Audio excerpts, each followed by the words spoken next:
So just want to make sure as we're about ready to get into the Department of Transportation train presentation. Welcome. We just want to apologize for what happened a couple weeks ago.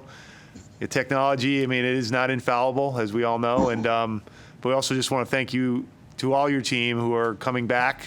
You know, that, you hung in there a couple weeks ago when we couldn't fix it. We appreciate you coming back. Your presentation, I think, is really going to be, I think our town is really going to appreciate the detail and what you put together. And without further ado, I'll turn it over to our town manager, and then we'll welcome our members from DOT. Again, thank you very much for coming tonight. I mean, I know it was short notice, but we appreciate your flexibility. Thank you, Mr. Mayor. I echo that. We are quite appreciative not only that you came last time and waited for about half an hour, 45 minutes, but you came back again tonight to give it the old college try. So we thank Paul Russell because our IT director, I told him if it didn't work, then he should have a bag packed for the morning. So I'm happy to say that Paul will be staying with us. I'm happy to welcome Bruce Olmsted. He is the chief engineer on this rail project. Mr. John Bernick, he is the bureau chief, for a better term, of rail for the state of Connecticut, top administrator who's been working with us since the beginning over 3 years ago. I'm not going to take a lot of time. I'm just going to say we've come a long way, right, John? We went down to DOT with our contingent and Representatives Arnone and Representative Carol Hall and John Kissel, and we broached this subject about changing the proposed station that was really in the future and not really going to be done anytime soon to a platform that we thought we could use, that it would be sufficient to address our needs, to have a stop for the community, some cost savings, but that wasn't the biggest driver. That's a benefit of it. And DOT, to their credit, and Commissioner Giotti, they considered it, they looked at it, and with Bruce at the helm, they redesigned it. And they had input from us. We gave that presentation publicly a short while ago, and these folks are here to give you their final design and engineering in a time frame, and we can't thank them enough. We really look forward to working with them on this very exciting project. As we've said, it's great for Enfield, it's great for the Hartford Rail. We think it's going to be great for the Northeast Corridor Rail with Amtrak and for the state of Connecticut up and down the East Coast. So we're very excited to be part of this project. And with that, I'll turn it over to Mr. Olmsted. Thank you very much. Paul, can you put up those slides, or how do you want to run those? I can put them up for you. That would be appreciative. Okay. So as was described to you guys, we initially were going to have a two-sided platform in Enfield and double tracks. When the request came in, we actually did a lot of, we said, is it possible to build a single-sided platform and accommodate the trains that we want to accommodate for the next vision cycle? So we went to rail operations, and of which John Bernick is part of the unit, and we asked them for scenario inputs as to how many trains a day can we pass through this area and still get a robust service and a really good way of doing it. So they came back with essentially all of the trains that they are currently ordering and said, well, if we can get these trains through, that's probably the best we're going to be able to do on the next cycle. So it would be appreciative if this would work.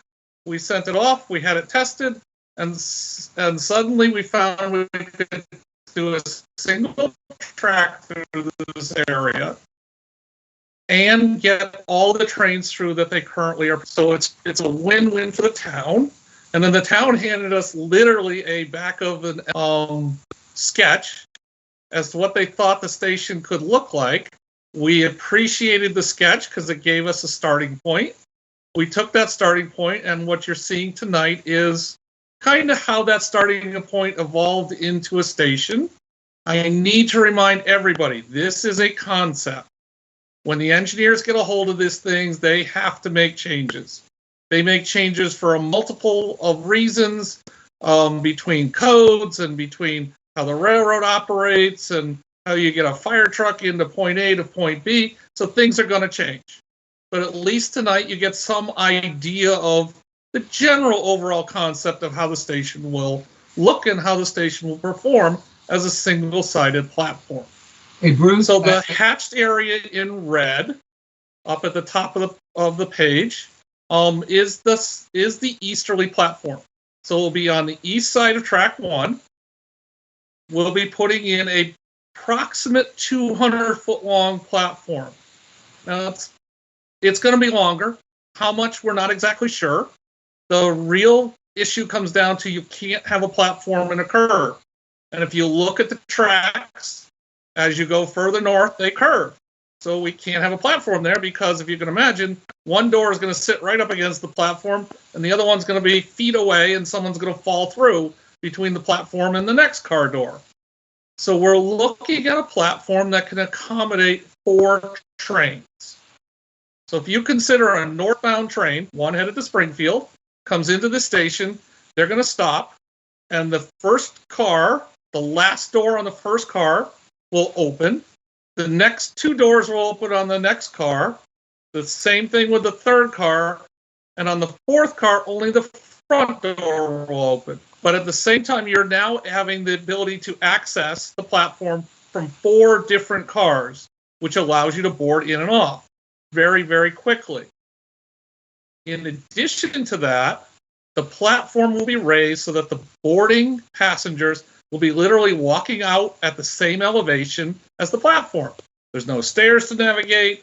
There's a little bit of a difference between the bed of the train and the actual platform, but it's a simple, easy step out, step across, and you can now get in and out of the trains rather quickly. If you stay on that platform, you'll see there's 2 points where the orange lines come in, and those are the access points. So we'll have a point that you can access to the north and a point to the south, so that again you can keep the flow of the public going in and out. From there, we're putting the magenta building is really for utilities. The platforms have heated capacity in them to allow snow to melt, so you don't have to have someone wake up at 2 in the morning and go out and try to put salt down and try to keep the platforms clear. You press a button, the platforms instantaneously heat up, and then over time they continue to melt away whatever snow occurs during most reasonable storms. Get a blizzard, I can't guarantee anything, but most storms, there'll be no ice, no snow, nothing but a little bit of steam coming off the platforms for people to deal with. That utility building in magenta we'll talk about in a few minutes, but it's just generally a utility building where people can congregate next to, get their tickets out of automatic vending machines, and stay a little bit out from the weather when they're waiting for the trains to curve. If you look at Commerce Street, which is just next to that utility building, we're really only allowed 2 lanes of traffic, and the gray area to the south is an area for a bus to come into. And to the north, what happens is that bus goes down Commerce Street, gets into the roundabout, turns around, and then can come and have the door on the correct side when it drops passengers off at the station. The areas in black and gray are for defined parking areas. We now have found that it's best to meter the parking. We have a very, very small charge that's done there, and that's pretty much to allow you to clean up the places during snow events and try to pay a little bit for that. The rate that they currently charge, I think, is about $2 a day. It's just really reasonable, and it gives you a place that they can work with and be able to have a nice area whenever the weather is not perfect. There are 3 different locations for parking here. They're all very close to the station, and the combination of the 3 will be somewhere near 100 spaces. I'm not guaranteeing you anything. We need to work with Bigelow Commons so that we make sure that all of their needs are addressed. We need to work with the town because some of the property is theirs, and we need to work with Amtrak because some of the property is theirs to make sure that we can come up with a robust number of parking spots to work through. From here, if anyone has any questions whatsoever on the station itself, we ask that you hold the comments till the end. We'll come back to this and you can ask anything you want. within reason. And we're going to go on to now the utility building, which is slide 2. So thank you. So essentially, you can see there's no public access door to this building. The building literally holds utilities. It holds power. It holds a little bit of water in it.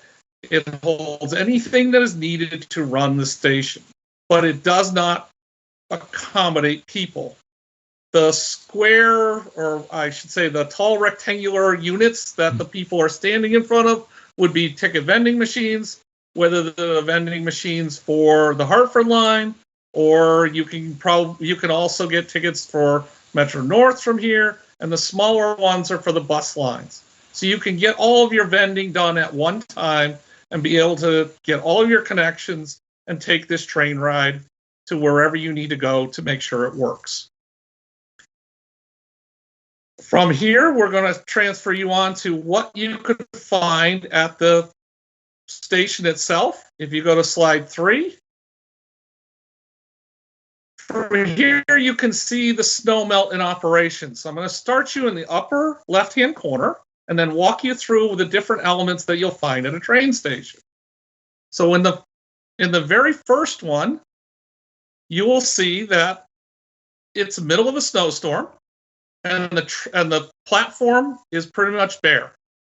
Now, this is a concrete platform. The platforms we'll be using here are fiber reinforced polymers, which means they're plastic, but they're not very slippery or any of that stuff. They are designed just to melt. The next item that you'll see on there is we have some accommodations. There is seating. There is trash removal. There will be full ADA compatible stairs where necessary, or ramps also. The next item was to show you the board that is up top. Now we're going to have live information for you on trains. So the first one is the board up top on the upper right-hand corner. That board will tell you connecting train service.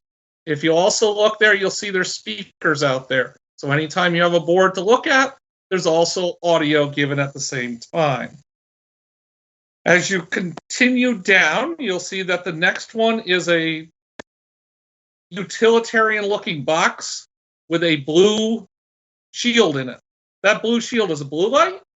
At all stations, we'll have a blue light communications. If there's any problems, you press the button, it immediately goes to either Amtrak police or the local police department. That will be determined during the design. And you'll be able to instantaneously talk to somebody and resolve whatever issues you have. Just below that is what we call wayfinding, or signage to tell you how to get to wherever you need to go, whether it be to your parking, to your bus that you're going to get to, or to a handicap ramp. Continuing along to on the bottom row, you can see that the platforms are lit. They have information on the town itself that they'll be in. The one you see there is the one we have in Wallingford. There'll be a very similar one here for information on the town of Enfield. The next design element that you'll see is what we call the PID system. So that's the yellow letters that are on the sign that tells you when is the next train coming. So it kind of gives you a warning as to when the train comes, because modern tracks are welded, so you don't have the clickety clack of the old trains. The diesel engines are very quiet when they're at a distance away, so you never hear them coming in. So they kind of want to warn you, hey, there's a train coming. And the final element is that we do take aesthetics into some of the consideration, and we try within the budget to keep the place aesthetically pleasing. And that one you'll see on the very last element is the canopies. Part of the station platform will have canopies to protect you from the weather. So the next slide, slide 4, is how these projects evolve. So on slide 4, you'll see there's a red box. That red box is the current bridge that carries Amtrak over Main Street. That bridge has a very low clearance. That bridge was rebuilt in the 90s. It's getting old. It needs a new superstructure. In addition to that, when you build a new platform, which is the herringbone pattern that you can see in red just next to that bridge, you want to be able to have that platform in operation for years and years and years before you have to work on the bridge. So one element that we're doing here is we're replacing this bridge superstructure when we build the platform. So therefore, the two will coincide with each other. The budget is limited. We are not looking to widen the road. We are looking to get a little bit more clearance under the road. Our objective is to get as high as 13.6. It is now 12.5, I believe, posted for. It may be doable. We may have to be a little bit less, but we will get some additional clearance. This will be good for fire engines, etc. The widths under the bridge will remain, though, at the widths they are today, which is about 28 feet, I believe, is the exact number. So you have a 5-foot sidewalk and two 11 to 12-foot lanes that run under it, which is plenty adequate for the amount of traffic that this road sees. And then if you continue on to the last slide, this is our current schedule. Schedules change based upon hiccups that come up during design, but currently we're looking to try to get the thing into construction in October of 2022, and an estimate that this will take about a year to build. All right, so if you don't mind going back to slide 1, we'll take any questions that are out there.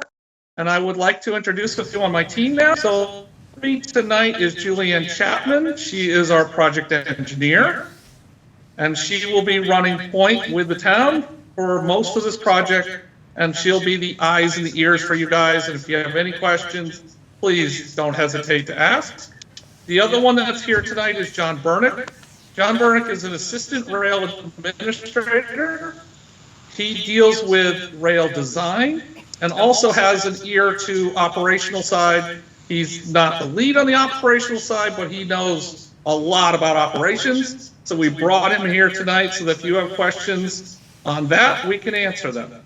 Without further ado, please ask us most anything you want. We'll try to get you an answer. Hey, Bruce. Thank you, Bruce. Thank you. And just, Bruce, thank you very much. Anyone else who came with Bruce, any comments before we open up the questions? Mr. Mayor, I just want to, I don't know if Paul, we invited both our state reps, Carol Hall and Tom Arnone, on as well in case. If they were on, I just identify them so they'd be able to ask questions in addition to the council. We did send them a link. Okay. I hope they're on if they wanted to be. So, Paul, before we get to the state reps, just want to make sure, anyone from Bruce's team, before we open up the questions, any comments or points you'd like to make? Just want to make sure first of all, we appreciate you all being here. Just want to make sure you have a chance to speak anything that you would like to, the public to know. I think John Bernick has something to add. Go ahead, John. Yeah. I just wanted to kind of frame some of Bruce's very excellent presentation. As Bruce noted, the slide that's up now is, just at the concept stage. We did have a phone call last week with some representatives from Bigelow Commons. They may be attending either in person or virtually tonight. And they were very interested in rights-of-way impacts. This is we're really not quite at that stage yet.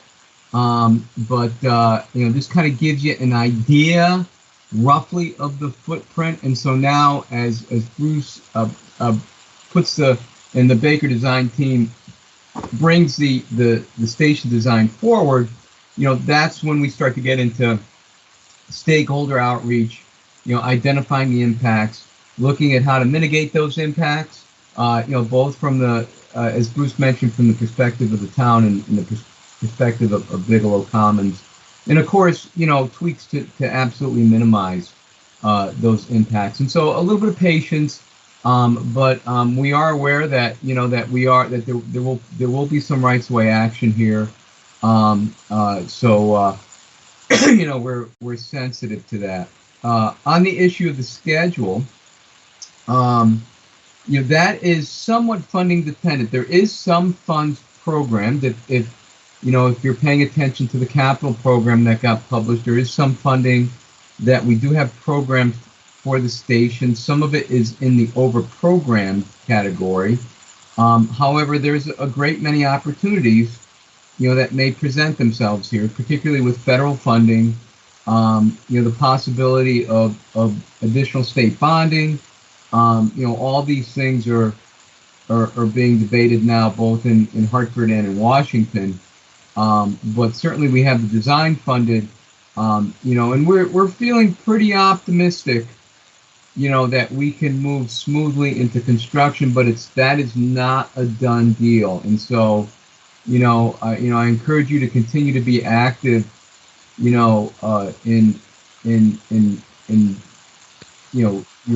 the quest for funding, both on the state level and on the national level. And finally, just a tip of the hat to the town. As you mentioned in the beginning, that this is about being in the right place at the right time.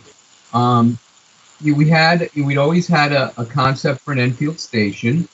It wasn't the original NEPA. The town, of course, wanted to move quickly. They were willing to bring resources to the table, which was very welcome. And then sort of just the synergy that happened when Bruce's team looked at the reconfiguration of the track. All of a sudden, things started to fall in place, but they fell into place because people were ready and people were queuing up ideas and queuing up designs. And we were able to move very quickly. When you think about it, from probably last fall till now, this whole thing sort of came together and became possible. So, with that, we're happy to take questions. Appreciate it. So, are either of the state reps on before we open up to the council? Representative Hall or Representative Arnone, are they either one on? I don't see any. Okay. Okay, no worries. If they can join, we'll certainly take questions. Any questions from the town council? Councilor Sakala. Thank you. Thank you very much for your presentation. We appreciate you guys coming back for a second time. So we do have people who are going to be watching this online and watching it in the next couple of days and weeks. Hopefully, we'll have a link to it on our website. So I guess I do have a couple of questions that I know that we're going to get. Who is going to be responsible for the maintenance, the upkeep? Is that going to be the town or the state? We have the other stations on the line are included in the contract with the joint venture that operates the line. And so part of that joint venture includes the station operations and maintenance. And so we're foreseeing that will continue as we add stations to the line. They'll be added to that contract, so it'll be part of the operations, the state operations. Okay, so would that contract be something that would cost the town money to, I guess I'm not understanding your answer. No, we don't charge the towns. Okay, all right. And I guess my other question and comment is there going to be any possible way to get any sort of facilities there? Like bathrooms? What?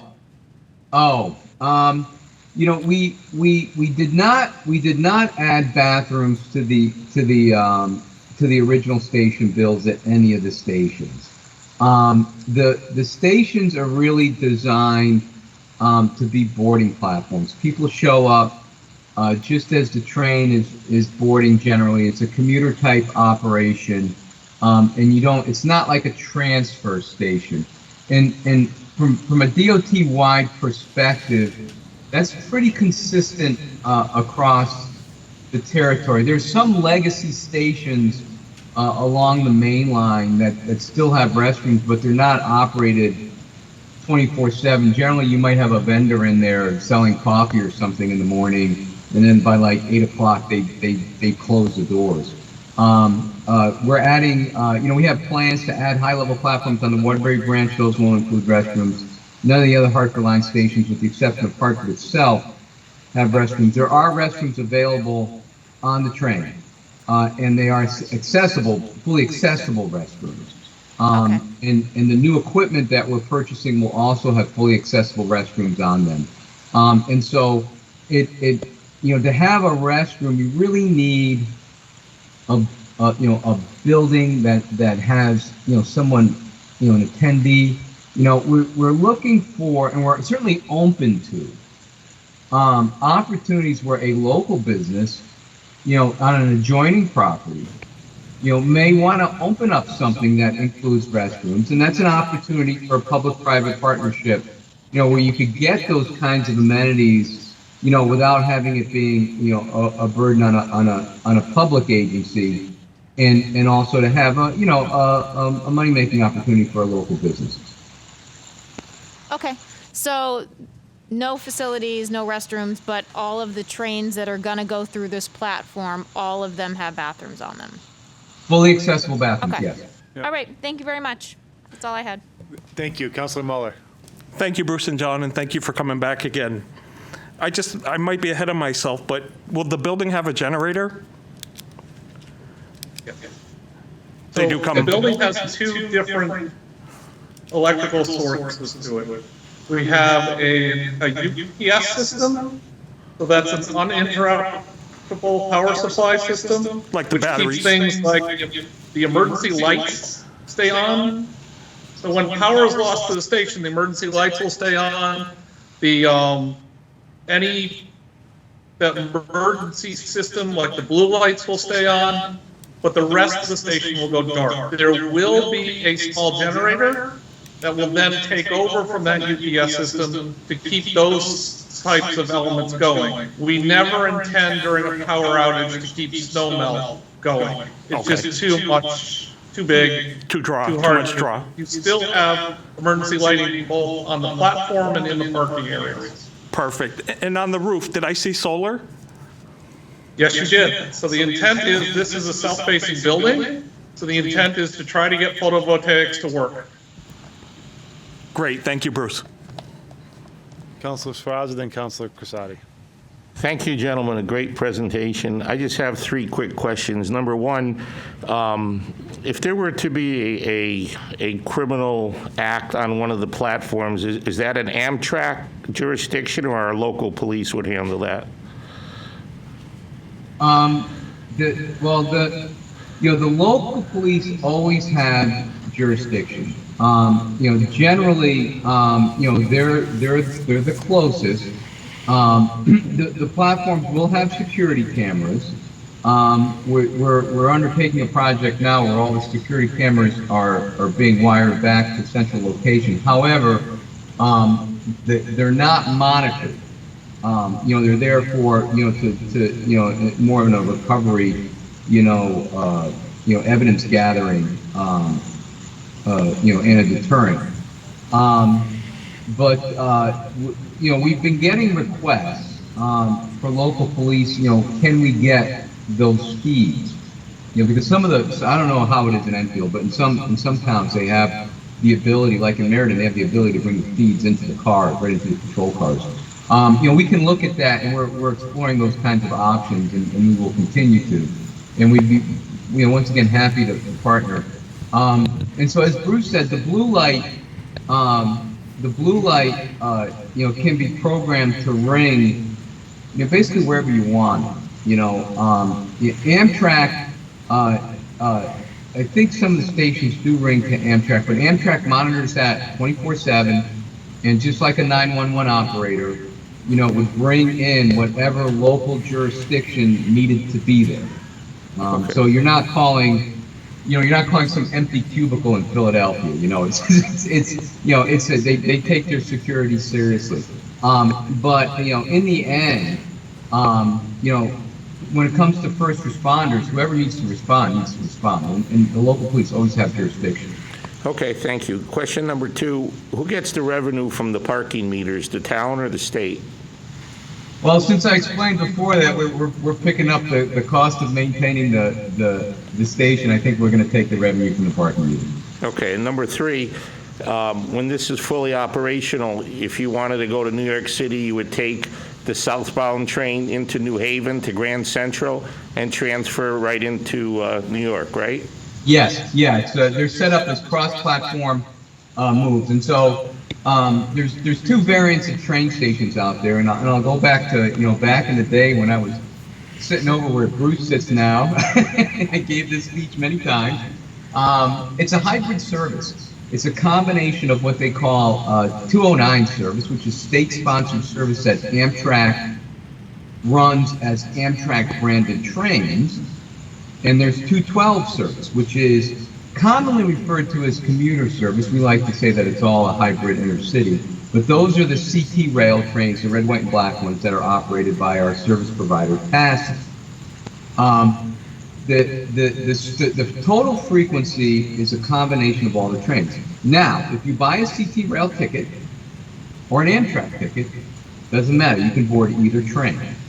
But the trains are timed specifically so that the Amtrak branded trains are timed to more closely match a cross-platform move onto another Amtrak train in New Haven. The CT rail trains are timed in the schedule to be more convenient to do a cross-platform move and transfer in New Haven to a Metro North train. Now, having said that, there's a lot of talk about expanded rail options. Hartford line is right. For expanded rail, the situation Bruce described with additional trains on the line. We're buying equipment that'll handle additional trains. Amtrak is interested in expanding on this route. It's kind of funny. I was on a call with them yesterday, and their planning people were concerned about the capacity on the line, and I'm like, well, that's refreshing. And so you might see in the future more one-seat rides, which would be Amtrak branded trains that take you all the way to Penn Station. And so that is, for Enfield, which is sort of on the outskirts, maybe a little too far to commute into New York on a commute, but on an occasional trip, an occasional business trip, that's a real win, especially when you talk about a mix of services. Grand Central is Midtown. Penn is on the Lower West Side. They're somewhat in Manhattan. They're somewhat different markets, and so there's a lot of development on the Lower West Side, and so there's an increased interest in getting some trains that occasional business travelers might want to take. Okay, thank you. Chris, before, go ahead, sir. Mr. Mayor, I'd just like to add to that point, we anticipate having a very robust police presence there. We have enhanced and we have increased our command center for video, and part of the budget tonight will be expanding that. We fully intend on asking and working with the state and Amtrak to have those cameras live feed to us. Also, I will tell you, timing is everything, that the Lamagna Center will be decommissioned. It probably will be taken down around the time this station is completed. We have a police substation there. We are looking in that area to put a police substation so that we can assure our folks and those who come to commute there will never be an untoward event 24/7 at our station in Enfield. And that also then offers perhaps a future partnership, as John's talked about, public-private for other amenities where there might be some other facilities. We have a lot of area down there on North Main that's ready to be developed, but we would like to have a police substation in close proximity so that everyone feels comfortable and we have people there 24/7, 365 all year long. In the end, people tell me, I'm an engineer, but I end up hanging out with a lot of developers. And what they tell me is your best security is people on the street. People, feet on the pavement. That's what makes an area secure. Yep. Very well said. Councilor Crissati. Yeah, thank you, gentlemen, for your presentation tonight. I have a couple of questions. They're not questions, but a couple of statements. First of all, I am glad that you fully explained the use of the utility building, that there's not going to be any public access, because it was pretty misleading when I first saw that, and looked at it. I thought, there was going to be restrooms in there and, you'd be able to get access in and out. But So that was kind of misleading, just looking at it. But for, you Yeah, know. I don't think it was misleading. We said it was utility building, so that perhaps that was an assumption, but it wasn't misleading on our part. No, I'm not saying that. I'm just Well, you saying just did, in so I'm just general. correcting you that it was not misleading on our part. Anybody who looked at the presentation or heard the narrative, there was never any promise of restrooms. So I'm glad that they addressed that more fully, but it wasn't misleading. Okay. All right, could you also, with the Main Street bridge clearance needing 13.6 as the clearance, and right now it's at a little over 12 feet? Could you? Yes, so I can address that yeah. one. Okay. Basically, we have a unit called the oversized overweight unit, and they're responsible for any vehicle that exceeds 13 feet 6 inches. Okay. All right, So thank you. any vehicle besides a normal tractor trailer that delivers to everybody in a normal setting can then pass under this bridge. So that's our attempt. If we can make it, great. If we can't, well, we'll get as close as we can. But it basically makes it so that you only have to get a special permit to try to get under the bridge, and it will be denied because the bridge won't be high enough. Okay, thank you. Just one quick question. Is there going to be train service going north, or is it just going south? No, Both it's, north and yeah, south. Okay, awesome. Yeah, the Thank you. trains turn in Springfield. Okay, great. Thank you. Yeah, so, yeah, everything will go, it's bi-directional. So going back to the maintenance question, so then would that mean that the state would come out and plow the parking lot and sand and salt the sidewalks? I know that the platform is heated, but would the state do that, or would we be responsible for that as well? At some point when we look at the road layout there, we'll have to draw some lines, I think. I don't know what Bruce's thoughts on what would be considered a public road and what would be considered station access only. But for the portions of the site that are considered station proper, not a public road, and the sidewalks. Yeah. Our vendor from Cassie would come out in snow events and and clear the sidewalks and plow the parking lot. The heated platform, you still might get some clumping here and there. What the heated platform does for us really is not only safety, but also it keeps us from having a big presence on the platform, which usually requires Amtrak to have protective services out there, because obviously someone's shoveling, they've got snow clearing, it's easy for someone to turn their back on an oncoming train, and be in a dangerous situation. And so the heated platform, keeps us clear, keeps the platform clear, but the crews still have to take care of the sidewalks and the parking lot. Great. Thank you very much. Anyone else have any questions? Bruce, one quick question. With the busing, a key point here is to be able to get the buses there. And I'm thinking, I know this won't be similar, or it won't be exactly, but I'm thinking of Sigourney Street where you have those buses. It would be similar ideal here where they can come in. That's a pretty efficient, kind of busing drop off. Is that the similar idea for the buses to be able to get, to the train? Similar idea here?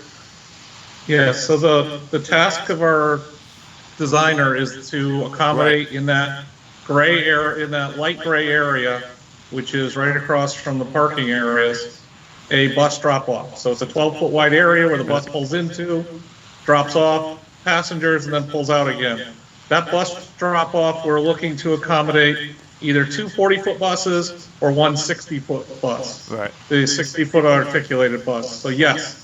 The idea is for them to literally drive down Commerce Street, turn around, Yep. come up and drop with the correct door side. You always have to have the door on the right in order Right, to get the people yep. so they don't have to cross the walkway. Yeah, I'm just And the familiar roadway. with Sigourney Street and how efficient that is. Yeah.